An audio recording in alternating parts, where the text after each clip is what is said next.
Hey everybody, we're back with another live weekly show of the Treehouse. Back to our usual time, Wednesdays at 6 p.m. And first and foremost, we're gonna always start off with this trailer.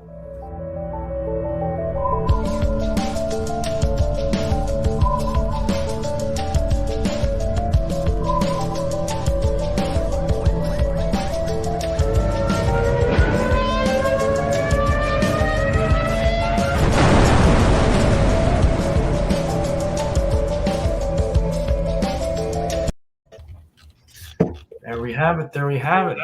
We're back. Let's see, and we always know Mo's always here. But actually, John was first, so that's always interesting. Well, actually, I think was Global Frequency or Neff here first? Somebody was here before me. Neff was here before me, but I smashed the like button before him. There we go. That's always nice to see. Yeah. And we have a wild treehouse plan today. Lots of people coming in. People still coming in. We got a good old Joe here coming. How are you doing, Joe? I'm all right. How are you? I'm all right. We've got lots to talk about, Joe. Just about you. No, but I like Joe. Joe comes in with a face that looks totally skeptical. Right. He came in like, "Am I even in the right place? What is this?" Me and Joe go way back. Isn't that right, Joe? We go. Oh yeah, all the way back to May. Yeah. Just about 2 months ago. So we're it's always a good time with Joe. We got Mo Big saying John is so modest. He's talking about how you were saying that even though you weren't first in one regard, you're still first in another regard. So that's what we like to see. Yeah, I pat myself on the back for my modesty. I would, before we get into introductions, I will forget if I don't hit this launch button on my campaign that's going live right now. So Ooh, what I like to let's do, go. I do it, and then before Mo Biggs has to remind me, like he did last time, we were like 10 minutes in last time, and then I still didn't hit this button. So all I'm gonna do is click get ready to go live. I'm ready to launch. Dude, you should have given me a heads up because Mo will be first. He always is, I'm saying. That's why I need to cheat. That's right. I know people are just like always at like 6 ready to go. So now the project is live, and we'll see where it takes us. We got an excellent thing, and we'll talk a little about Kate over here. Kate, how does it feel? How does it feel that we just launched this? Kate doesn't feel anything right now. But actually, me and Pac just came back from Miami SuperCon, so that was another fun thing we were just doing. How was that? It was a wild time. I honestly didn't even know that a con could be so good and so packed, and it was. It definitely was. Nice. Kate, do you have 2 screens here right now? Yeah, there was Kate and a clone of Kate.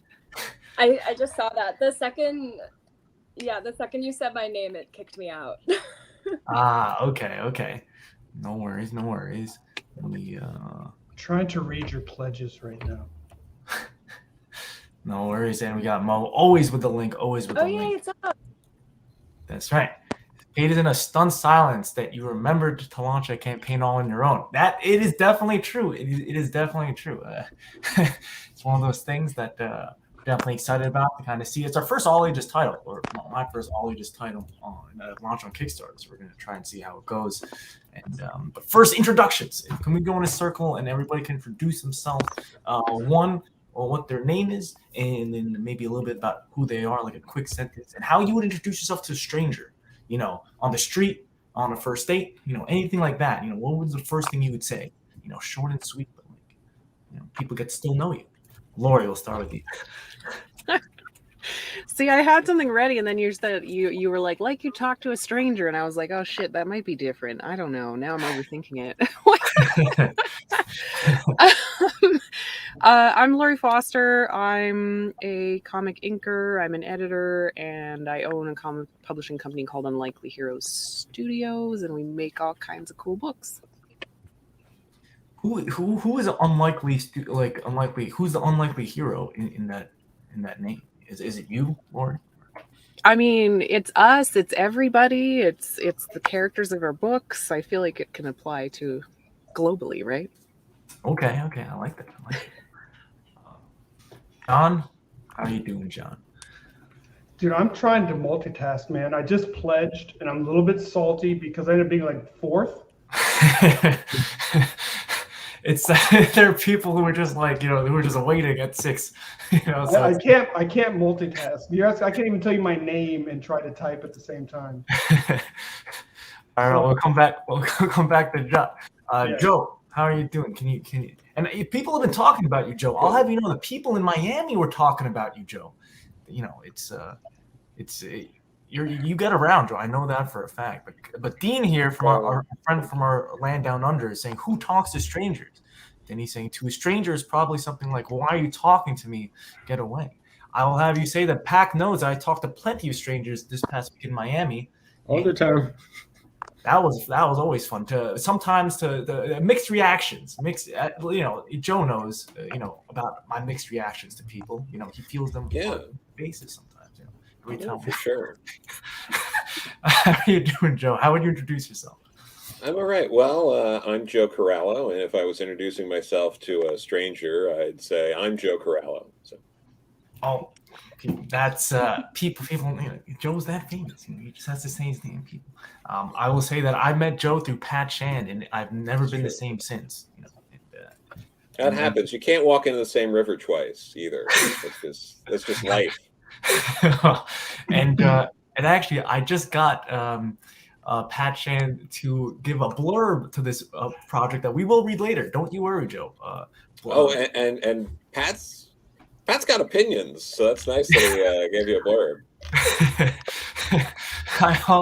Pat also is going to he's going to Exotica with 3 X's. I don't know if you guys know what this is. I didn't know. He's going to promote his book there at the end of October for the first time ever. He's bringing a comic book to I don't even know how to describe what Exotica is. Joe, how would you describe what Exotica? I think you already did. You said it's Exotica with 3 X's. I really don't think there's. That's right. I think people got it. All right, good to know. It's exactly as it sounds, as Joe said, and something that Pat Chan. I told him, I was like, he's breaking barriers. He's breaking barriers by going to this with a comic book, and I cannot wait. And I said, if he goes, I'll be right there to support him. I will travel however far over to New Jersey. Make that sacrifice, man. Make that sacrifice. That's right. Let me see it. Malky Toe knows Exotica. Malky Toe knows exactly what we're talking about over here.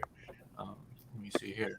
Joe sounds a lot like Jeff Goldblum. Do you get that a lot, Joe? I've heard that before. Mm-hmm. Is it? I don't see it, but at the same time, I think everyone thinks that their voice sounds different than it does. So I don't know. I close my eyes, I can kind of hear it. Yeah, that's pretty cool. Looks like I love Jeff Goldblum, so I'm fine with that. Yeah, so, that's a good point. That's a good point. That's not a sucky comparison. There's worse comparison. Yeah. Kate, how would you describe yourself, Kate? I draw things. That's pretty much it. Do a lot of that. What else? Then I draw more things sometimes. Me and Kate That's met. so cruel. Don't make me describe myself. me and Kate met. What was it? Was it over a year ago now, Kate? It was just about a year. It was like just about through Instagram, and then we started, and then we just like kind of what's it called, snowballed into where we are now. Finally launched this book. How does it feel, Kate? Does it feel good? Do you feel excited? Do you feel bundle of nerves? Oh my gosh, yeah. It's so cool to kind of see it all together, but also it's been such a big project that now that it's ending, I'm like, oh no, I have to do something else. But yeah, it's so cool to see it as like a whole, and it looks real now, and it's like a whole world on its own. Right. And just like everything came together too, with all the color work, like just going from the original sketches to that is so cool to see, because now it kind of has its own life. Absolutely. But yeah, absolutely. super excited. And it's not the end because it says right in the name that it's part 1 of 2. So don't worry, Kate. You're not going anywhere yet. There's still lots to do before we. Yeah, I feel like we should mention that because it is a graphic novel, but it's being released in 2 parts, and then it'll be a whole thing with some extra goodies. That is right. Cool. So what we like to do, she's not here, Brittany, but usually we have something called. Dean is saying it's a great voice. Right now she's drawing a blank, but it's called trivia. And what I like to do in trivia is I just like to rapid fire questions to people. Pac, I guess before Pac, do you want to introduce yourself? How do you do it? How do you introduce yourself? Hi guys, I'm Pac. I'm the artist of Elixir. What else? Me and Armin just came back from Florida. Before we left, I was like, Pac, we have to go gator hunting, and then sure enough, we found a gator. He said next. This was down in the Everglades, in right, I guess between Fort Lauderdale and Miami. So don't let Pac fool you. He's wild. You wild. You want to jump down there and take a picture? So Laura, I actually the first time I saw you, I think it was I don't know. Are you a model or a cosplay or a mix of in between? I guess both. And did you kind of start off like that, or like how did you find your way into comics? I guess, or did you always like comics? I did both. I've always done both. I started off more as an illustrator, and I realized I liked inking, and it kind of went from there, from illustrating to inking to editing to publishing and doing all of that. Very cool. Joe, I feel like some people have described you as a model before. Like a model citizen? In that case, I'd say yes. Big says Armand's Trivia is one of the most unpopular segments on their show. It's the only way to get to know people. Well, they're caught off guard a lot of times. You know what I'm saying? It's the only way to truly see into something. We have Modric. Big's always dropping the links. But our friend Sean Von Gorman, the first thing I saw on Sean's table was a book, and I was like, how do I know this book? And then it was because I opened up the credits, and Joe was there. And Joe, you get around not only the States, but you get around the comic book industry as both a writer and an editor everywhere. Yeah. You even know my friend Liana Kangas. Liana and I did She Said Destroy together at Vault Comics. It was a lot of fun. It's how do you get around some? How do you like? How many projects are you working on currently? You know what I'm saying, Joe? That you're. Sorry, it just takes me a minute. I am editing like actively right now. There's a couple of things I'm not working on yet that I've either signed contracts or the work's coming. But stuff I'm actively working on now, I am actively editing 6 books, 1 anthology, 3 graphic novels, and then like 2 ongoings. And how many are you writing, Joe? I'm wrapping up 1 book now. And then I have stuff writing wise I haven't started yet. But I currently have the Comicsology Original Series, The Neverending Party, coming out now. My next Mad Cave book comes out December 7th, Dahlia in the Dark. And we got covers by Christiane on that one. And then I have a short at Archie that's coming out next month. A part of Jinx Grim Fairy. It's Chilling Adventures presents Jinx Grim Fairy Tales. And then I haven't started on 2 or 3 other writing projects so far. So, John, are you as overwhelmed as I am by just listening to this man speak? It's a lot. You're doing too much, Joe. I'm not speaking. Somebody else speak after him. I'm not.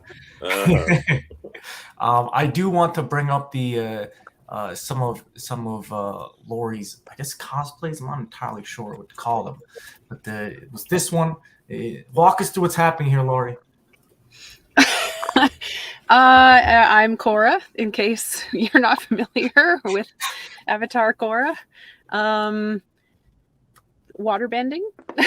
That's awesome. in the mountains of Montana, but they're slightly edited, so they're bigger mountains, but they are still there. Very cool, very cool. No, I remember seeing this and I was like, "Who is this girl? I've got to meet her."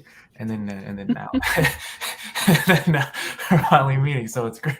So everything about that is attributed to you. Of course, you're the model, but you're also the artist that kind of did all that cool stuff, like the water bending and the background and everything.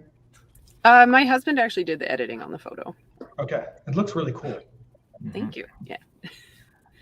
It's part of our cosplay initiative here on this submarine treehouse. We're trying to get more cosplayers on, but you somehow are like a triple threat, Laurie. Maybe even like a quadruple threat. I don't know, we'll get back to that. Joe knows what I'm talking about. When Joe paused to count, Joe paused to count how many books he's currently editing, he was at more like Jeff Goldblum than Jeff Goldblum. That's right. That is right. Mo catches on to everything. You know what I'm saying, Joe? But and then you're also, yeah. I mean, you're everywhere. You even know my friend Murphy at Merck Publishing. It's Merck Publishing. Mm-hmm. That's right. That is right. My friend, actually, John, my friend Kyle Willis just texted me that he was the one who was first, and he's from Cowabunga Comics down in Florida. So he definitely had the jump on you, John. Yeah, you did have the jump. I have respect for you, but still salty at you. But I have respect for you. Armand brought true meaning to my typo. No, that was a typo. You could let me know what it was, but I was definitely curious. Definitely curious what's happening here. But yeah, let's get into. We have so many campaigns going on. I definitely want to get around to them. Laurie, did I see that you posted something on Unlikely Heroes? That there was did you launch a new book? Yes. Yeah. We just launched yesterday. Super number 1. Super number 1. That's what I thought. Again, you're so good at naming things, Laurie. How do you do it? It's one might say it's too generic of a title, but I think it's so good. It's so universal. It captures people. Everybody knows what it's going to be about. This is it right now. Laurie, super, very cool, very cool. What is this about? Wait, first of all, is this you up here in this corner box? Yes. It is. That was not my idea, so I don't think that I'm kind of arrogant for putting that there. That was the rest of the team wanted me to do. I want you on every corner box, Laurie, but that's right. It's basically about like a team of amateur heroes trying to make a name for themselves in a universe that's dominated by like better superhero teams and more popular superhero teams. It's kind of like Venture Bros meets Mystery Men. It's action packed, but it's also silly and lovingly makes fun of the superhero genre. Very cool, very cool. And did you wrote this, I'm guessing? I inked it. Zach Dolan is the writer and artist, and he unfortunately passed away. Okay. Yeah, I inked it, and then Eve Pinker colored it, and Eric Foster is lettering it. You're an inker as well. Is anybody else mind blown right now? John, Joe, superstar talent. I mean, I'm all right. Like. You say quadruple threat? Quadruple threat?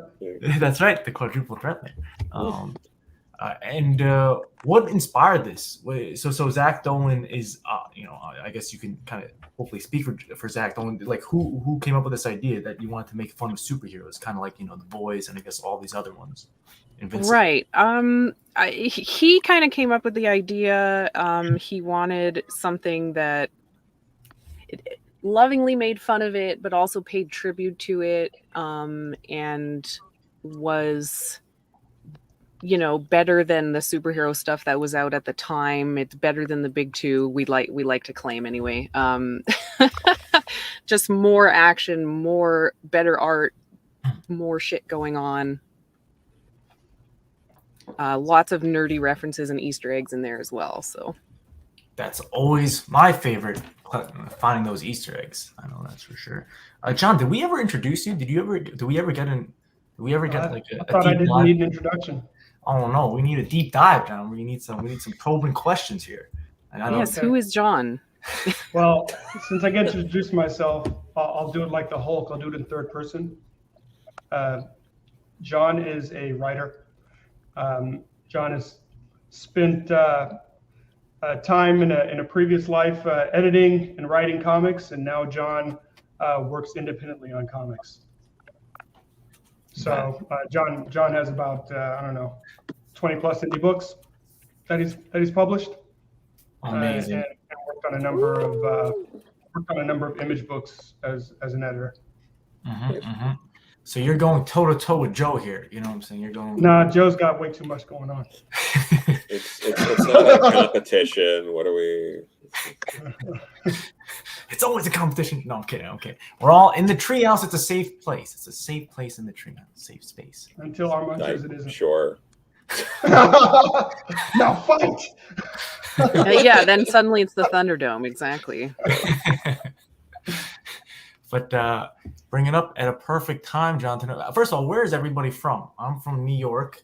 I'm in New York City right now. I always like to say that we are the most diverse, we're also ethnically diverse, but also geographically diverse show on all of YouTube, at least in comics YouTube. I know me and Kate are in New York City.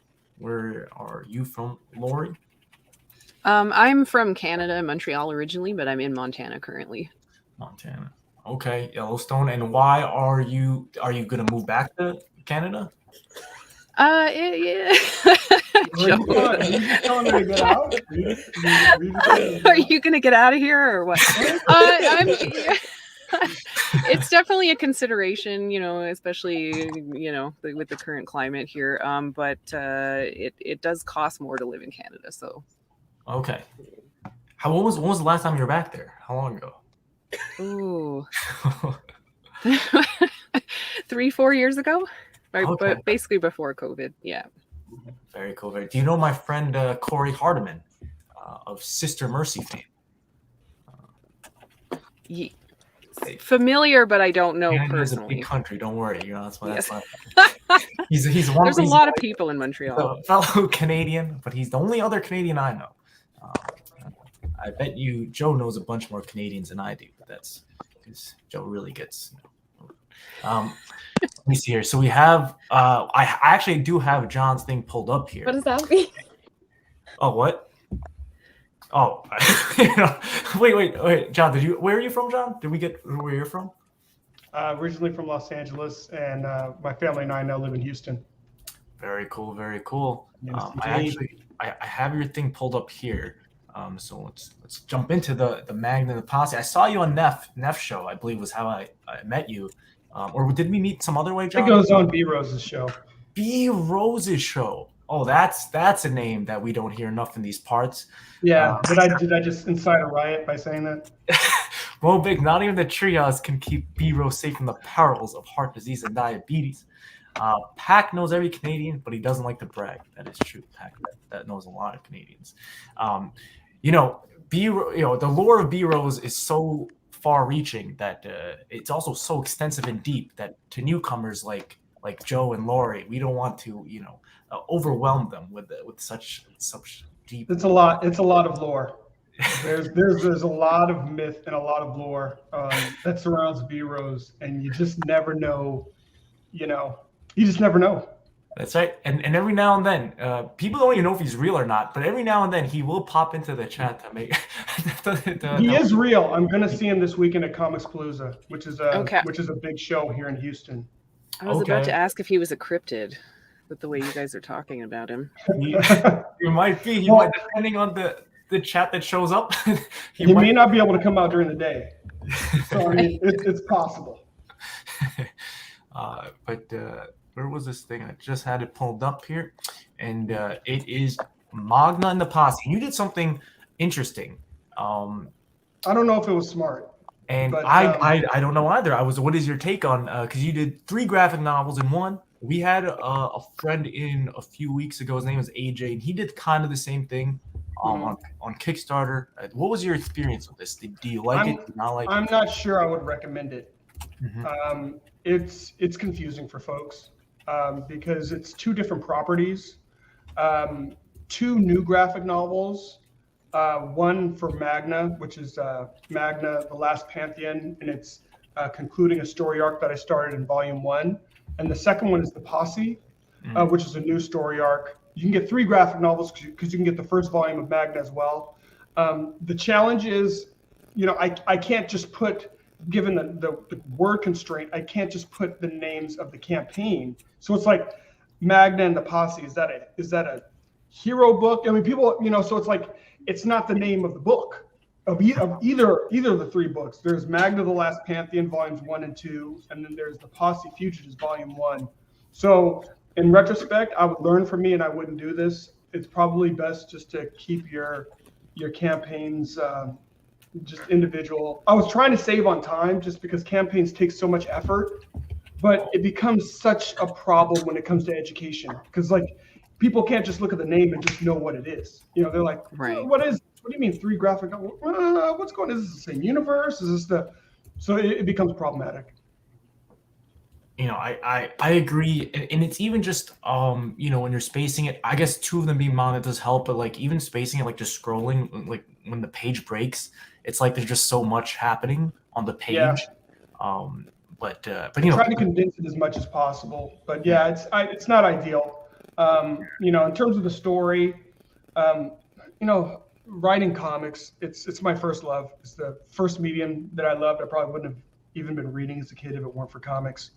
Being able to take different genres and different things that I love and mash them up into stories. So with Magna and The Last Pantheon, it's a mashup.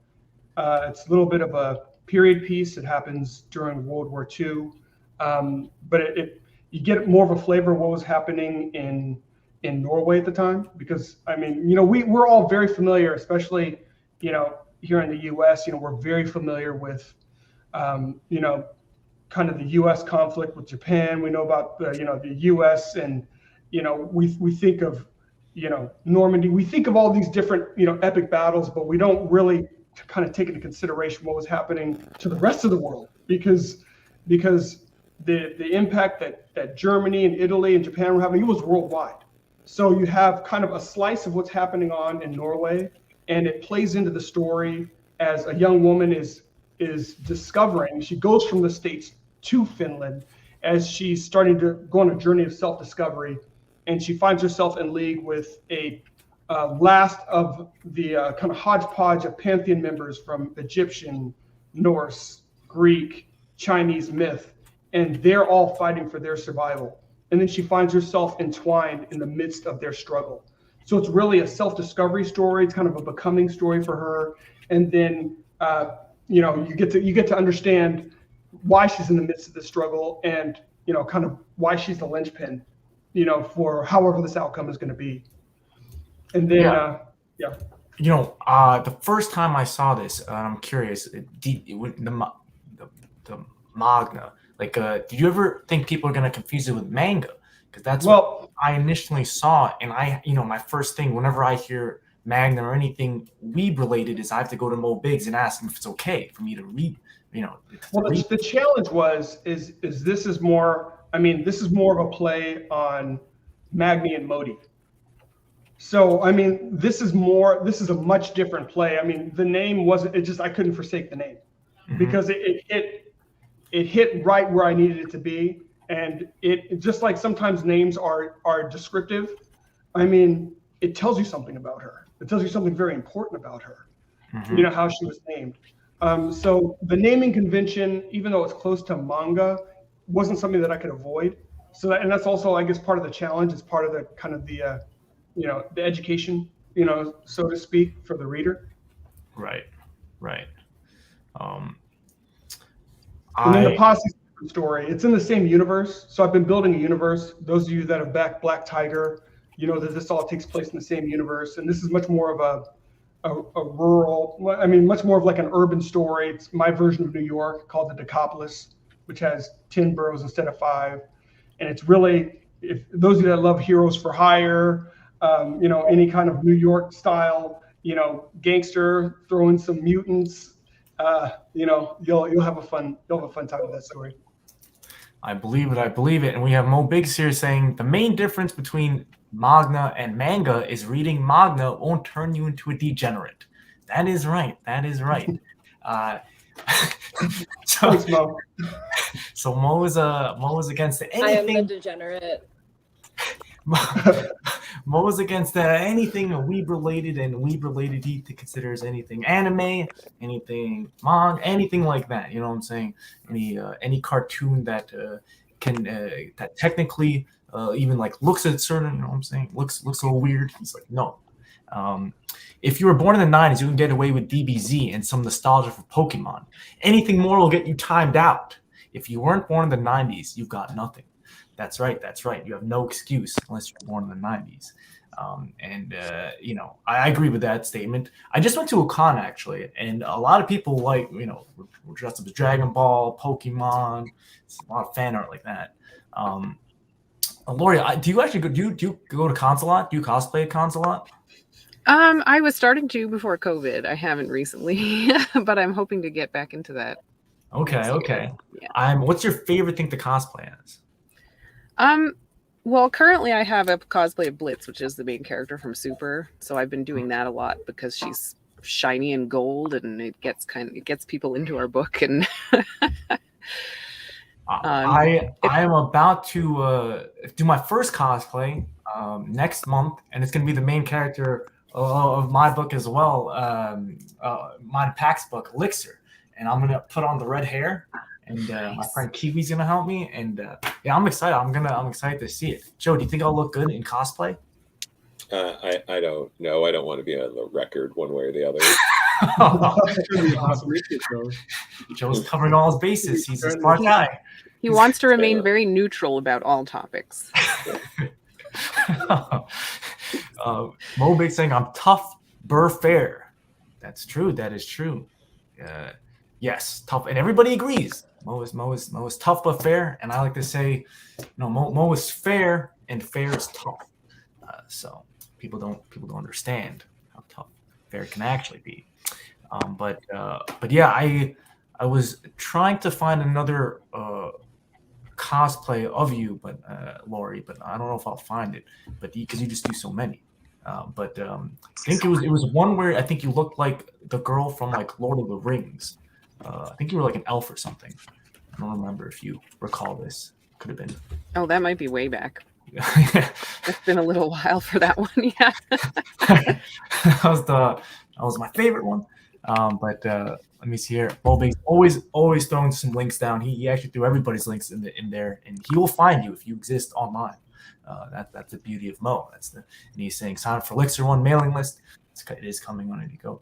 While we have just about 10 more minutes or so left. Always good to rally it in with let's check in on how the Kickstarter is doing, and let's talk with Kate about how if she's still excited after seeing it all. Let me see here. So a nice little reflect here. So we got 11 backers, just about to be $400, and we have again a love letter to New York City. So it's super cool, and we have here all the covers. We also have a metal cover. I love this variant. What happened? Kate is, and then of course. Oh, sorry. I think my Wi-Fi is a bit behind. I said I love the variant artwork for it. Oh, absolutely, and we're about to get to the. So this is the interior pages, of course, and we're about to get to my favorite part, which is the one and only Pat Shand, and Joe Corallo knows Pat Shand very well. I don't know if hopefully you guys know Pat Shand. Hopefully, Laurie, do you know a man named Pat Shand? Yes, I know Pat Shand. Okay. It's one of my favorites. Not to blow too much smoke up Pat's ass, but he is one of the people who is, month in and month out, successfully crowdfunding books and getting good numbers for years. And very few people, I feel, in like the YouTube spheres and all that, like bring him up as like an example of like the ideal like success story, because he's really living the dream that a lot of people want to live doing this, and I wish people would bring him up more in that conversation. I agree, and look no further than living the dream than going to Triple Exotica. Joe knows. Joe, one of those things. But no, he's great. He actually, I go to we run into each other a lot in the cons in Long Island. He lives right by me, and yeah, he's a good friend. But then also I reach out. So he writes this book called Destiny New York is the main point, and that huge, And then I was like, I want to do a New York City story. I think I told Kate this actually. And this is before I even knew Pat Chan, until and then fast forward 2 months, and he gave me this blurb. And what is he saying here? He's saying, Joe, do you want to read this out loud for the fans?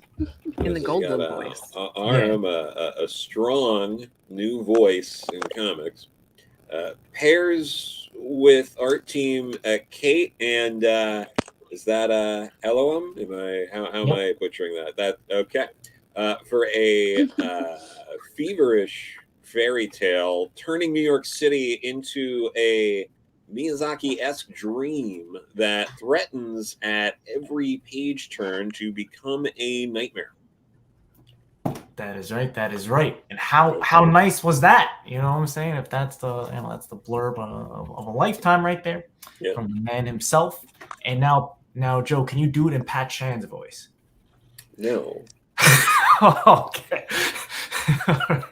Well, hopefully you recorded it, and now you can just tell everyone it was Jeff Goldblum that said it. That's there right. You go. That is right.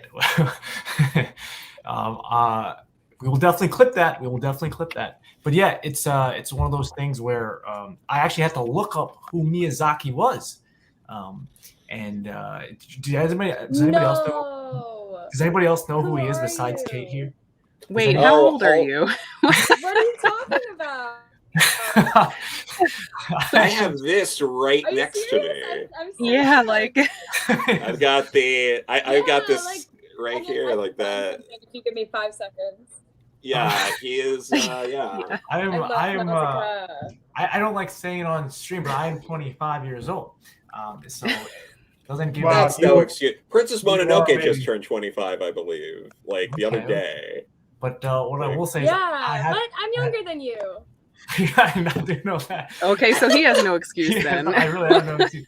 The thing is that I had to look, but then after I don't watch again against to me Mo Biggs's behest. I do not watch any like anime or stuff like that, but I do know of Studio Ghibli, and then it meant a lot that Pat said something, and then somebody told me to watch My Cousin Totoro. I don't know if you guys know this movie. My neighbor Totoro. Totoro. my neighbor Totoro.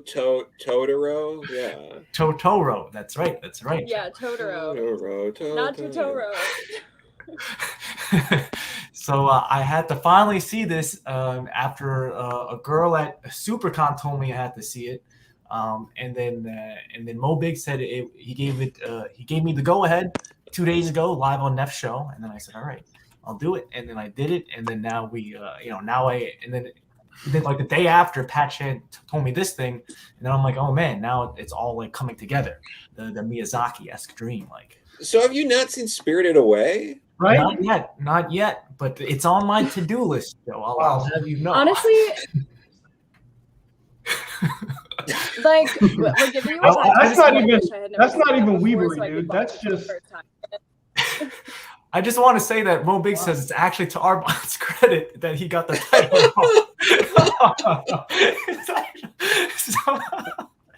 Only for you, Mo.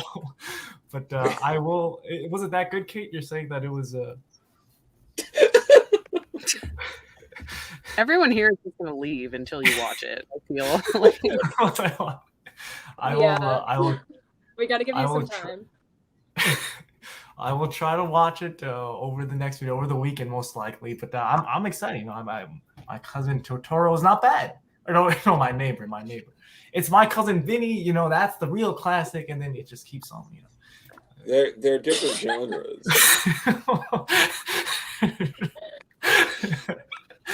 All right, Joe. My cousin Totoro. I will counter your counter. But Are you thinking of My Cousin Vinny because they're doing that Munsters movie and the guy who was Herman Munster in the show was the judge in My Cousin Vinny? Is that what's going on? That's exactly what's happening. See, I knew Joe. That's what I thought. I knew Joe would know exactly what's going on through my head. That's why me and Joe get along so well, guys. That's really what it is. This is like my second time ever talking to Joe. So it's really great.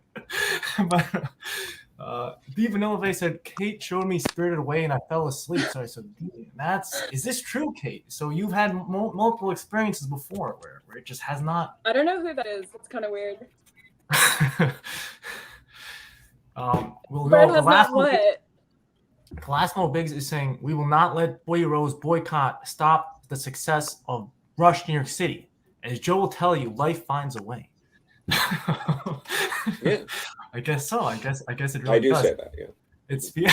Well, makes sense. It would be funded by now if that slacker B-Rose had showed up to generate energy in the chat. That is always true. If B-Rose could, find his way over here, everything would be a-okay.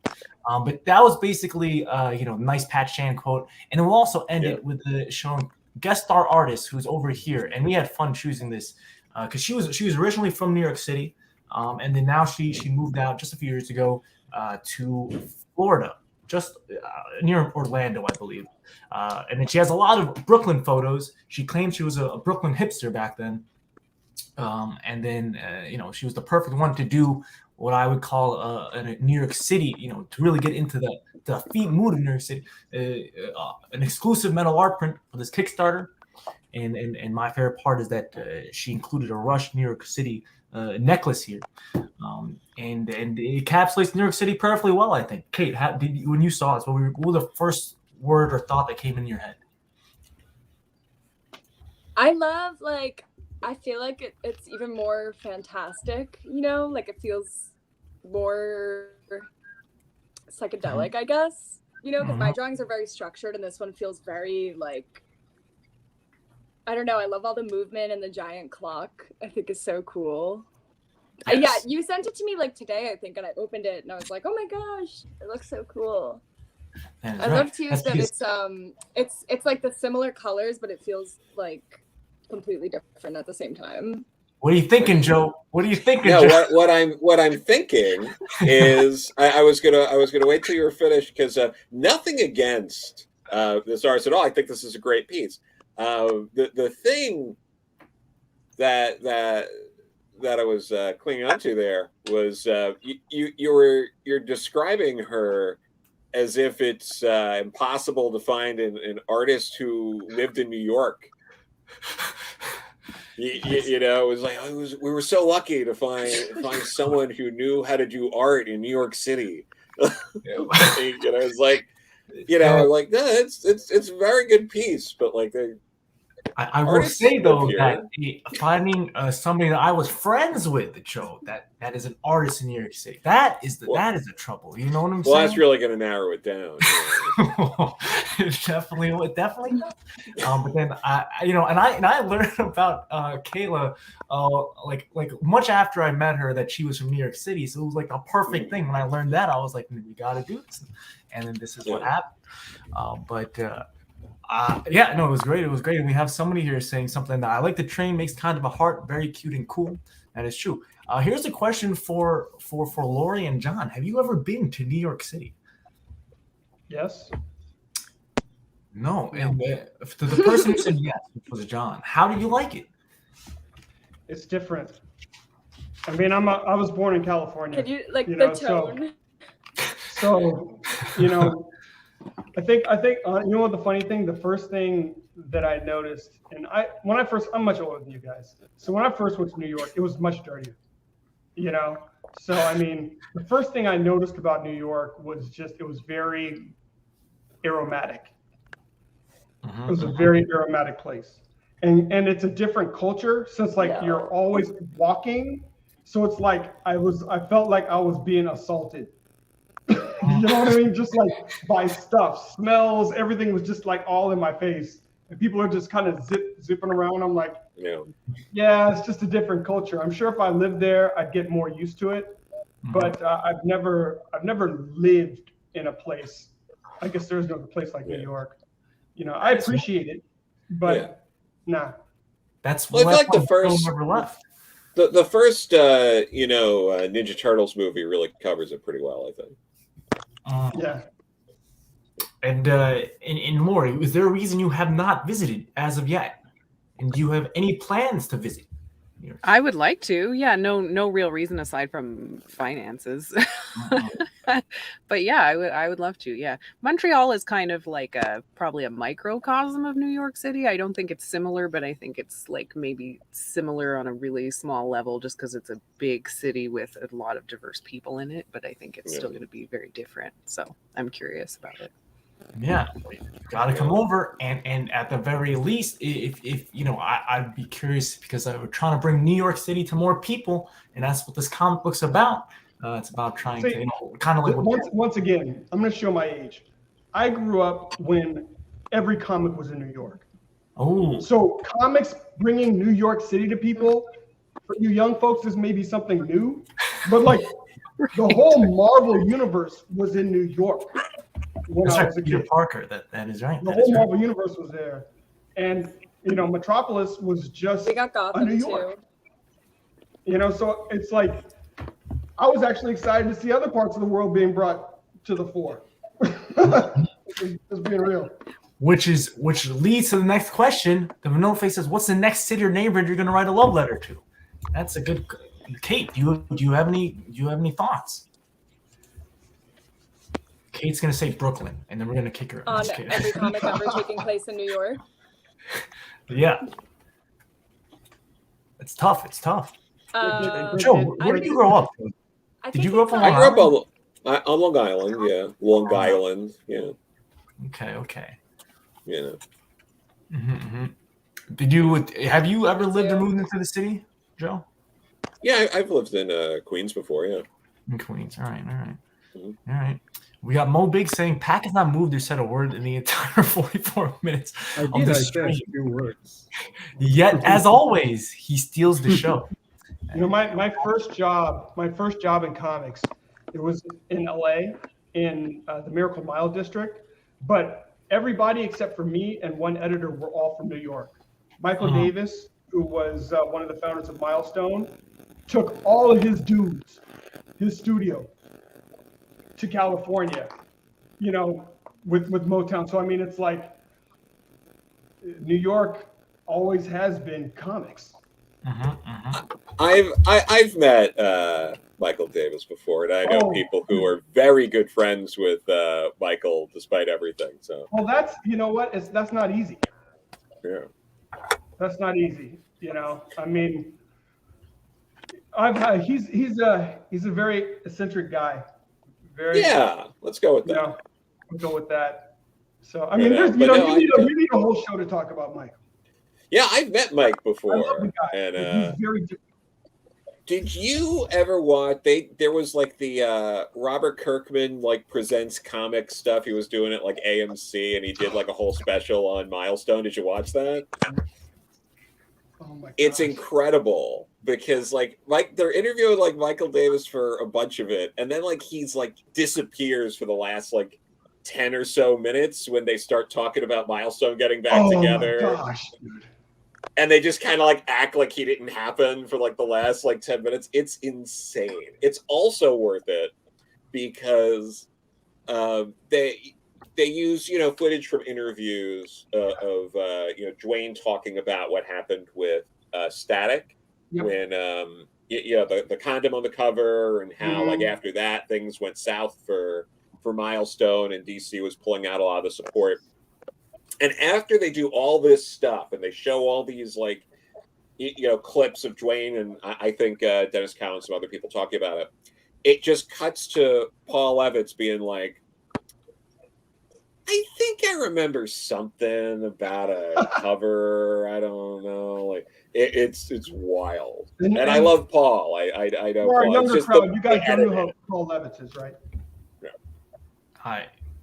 Paul's been really good to me. He's a great guy. I worked with him before. It's just the way they edit it Yeah. is not flattering. Well, Dennis came to work at Motown so towards the end of kind of that whole thing. And man, you want to talk about, Dennis and Mike were okay, but there was so much animosity about Milestone, and I think unfortunately a lot of what drove Mike, even with Motown, was kind of a get back, at Milestone. Yeah. It's kind of unhealthy. Yeah. Do you know Jason Scott Jones then? I do not. You know him at all? Okay, because he was part of that clique too. Yeah, I know that guy. But yeah, like we'll have to talk more at some point about. Yeah, definitely. I mean, when Mike did the whole suicide threat thing. Well, there was the suicide, but then there was also they ran that article that like Bleeding Cool or something that said like what was it that he was dead? Like that was dead. Wild. Yeah, that was insanity. Crazy. Yeah. Yeah. My favorite thing is that Joe was giving me more homework of things to watch and possibly look into and read. And that's just a thing. Yeah. And based on the holes in your pop culture knowledge, I feel like I'm going to be able to do that almost every time I talk to you. So. That's what we do. This is why our relationship works so well, Joe. I definitely got to connect with Joe though. Yeah. Everybody's Instagram is linked down below, and we'll get away how to find. Yeah, Joe's definitely a character. You talk about eccentricity, and I always like eccentric people, and Joe's right up there with the best of them. I will say the first time that I met Pat, I was like, Pat, who should I meet? And out of a room full of everybody, he's like, he only said one name, and that name was Joe Corallo. That's all you need to know. You know what I'm saying about the man. Joe Corallo. Mo Big says Armand's follow-up to his love letter to New York City will be Chicago. I don't want to risk our friendship by taking things to the next level. Part 1 of 1. Mo was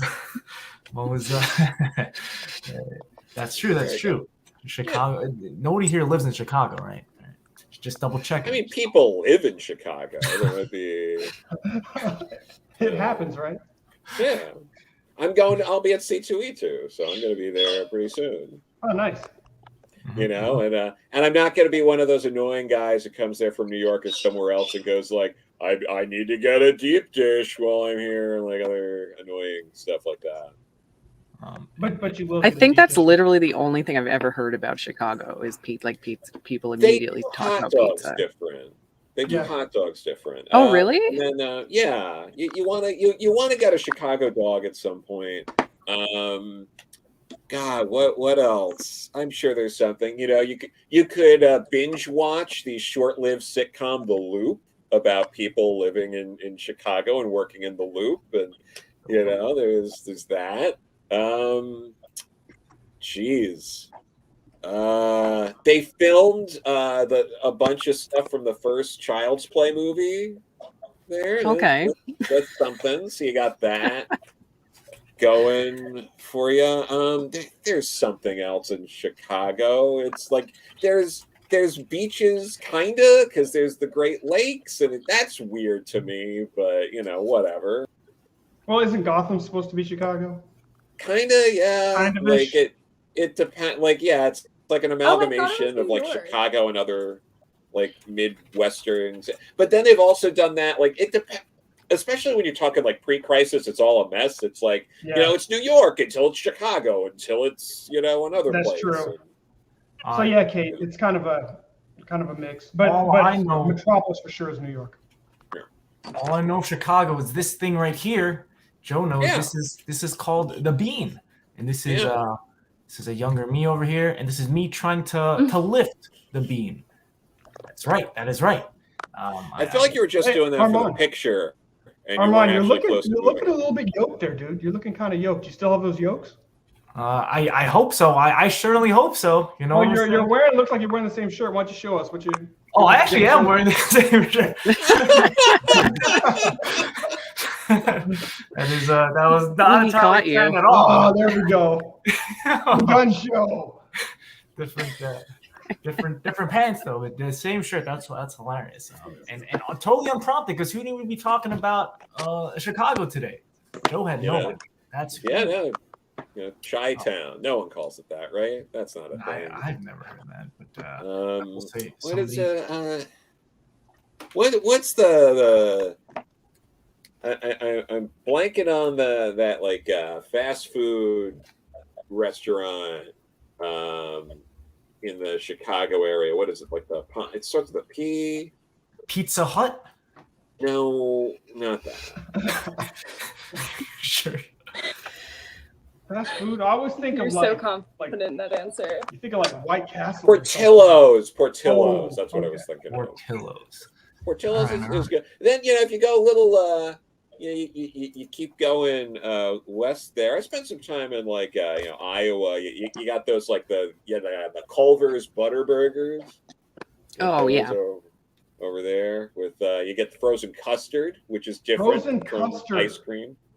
That's a thing, and it's real, and it's awesome. We went to Missouri, and I had frozen custard. I was like, I just want ice cream, but no, now I want frozen custard.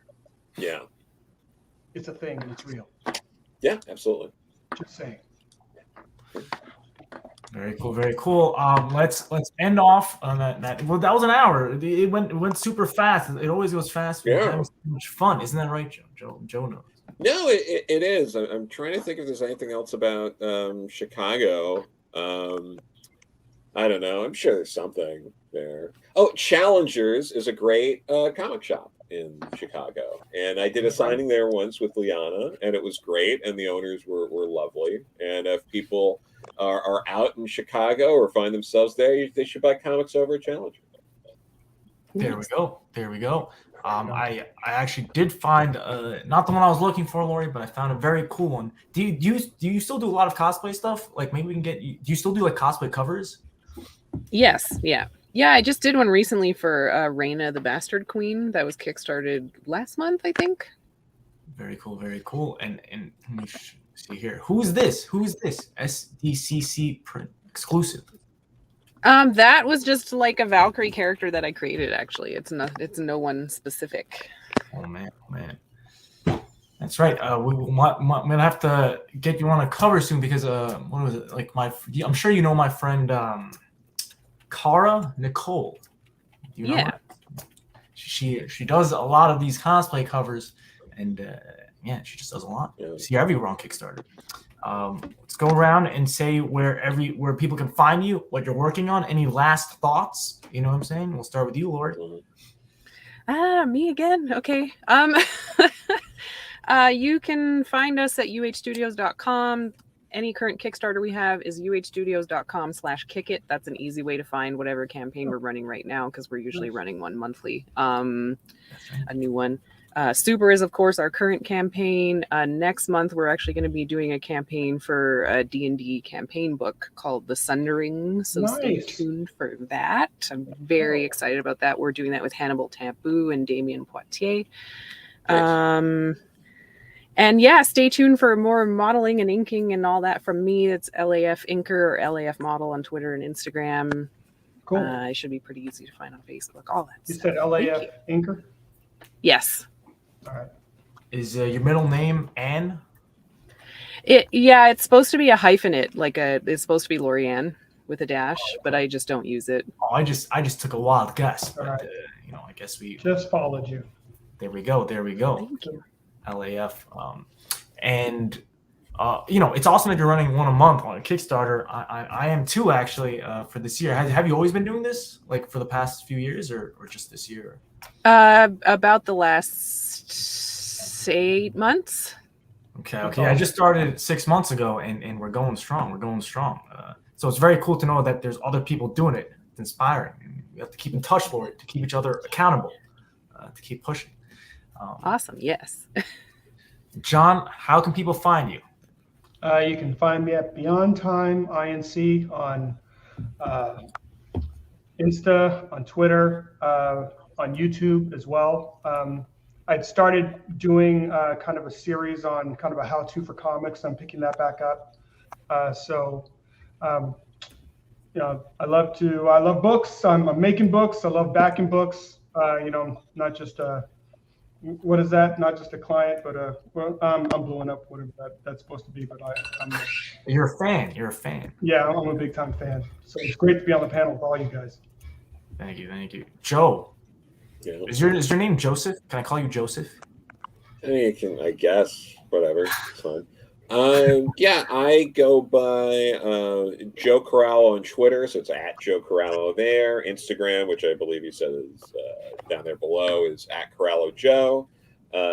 I have right now actively coming out is The Neverending Party. I co-wrote with Rachel Pollack. It's illustrated by Eva Cabrera with colors for the first issue from Conzarosa and the rest of the series by Claudia Guir. Letters, first issue by Zach Sam and the rest of the series by Micah Myers. And the logo was done by Jude Viggins. Issues 1 and 2 are out now. Issue 3 is out August 2nd. If you have Amazon Prime, it's part of the charge there. So you can read it for free, Really? effectively. So yeah, anyone with Amazon Prime, feel free to check it out on there. If not, it's $2.99 to purchase the download of that. If you're interested in previous work I've done, She Said Destroy and Vexstar, one by Vault, the other one by Mad Cave, are available right now. If you want to check out She Said Destroy and see if you might like it or not, the first issue is free on Vault's website. And then, I have the Archie book coming out August 17th. The Chilling Adventures Presents Jinx Grimm Fairy Tales. And then Dahlia in the Dark comes out December 7th. Oh, and I also have a 3-page story in Lower Your Sights, the Mad Cave anthology, to benefit Voices of Children. It's a Ukraine benefit anthology. That is out September 14th, and I did a story with Sierra Barnes for that. Oh man, well we'll have to get Mo Biggs to put some of those links, at least the Amazon Prime link. I think that's the absolutely. Because the real question is who doesn't have Amazon Prime, Joe? Right?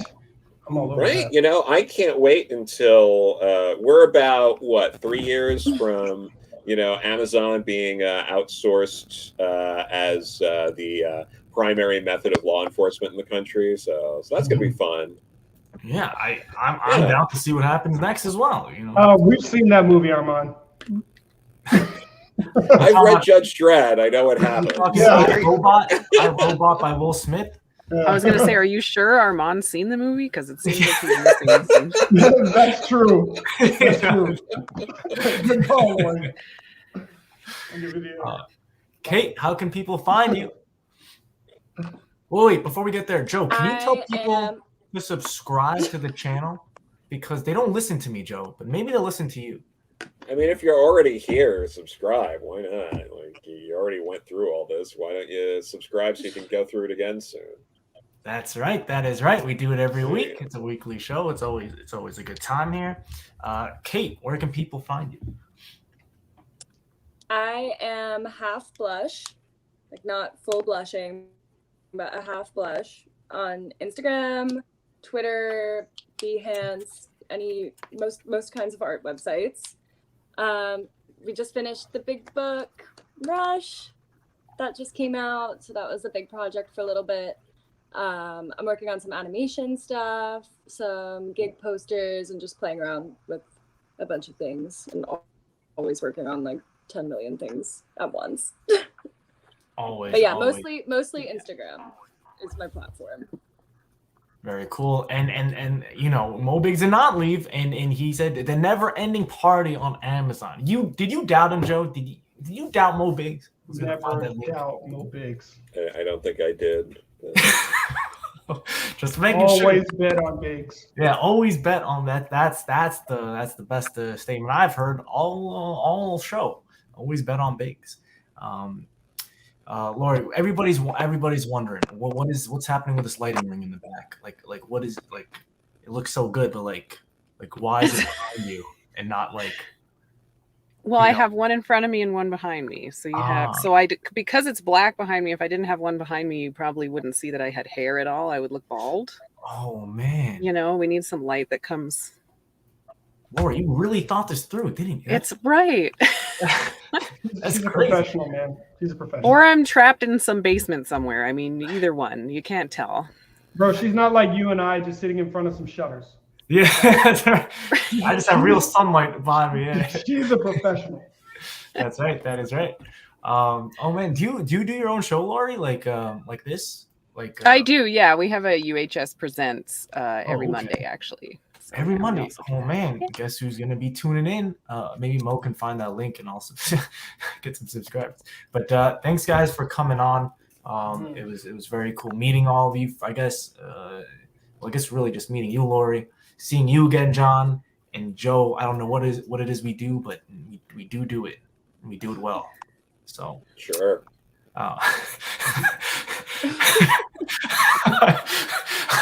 His face when you said that. Sorry. That's why we have a lot of fun together. If there's, I would like to end these things with one word, and it's usually a random person gets to choose a word. And let's let it be. It'll end on the one word from Laurie. Take us out. Any word? That's right.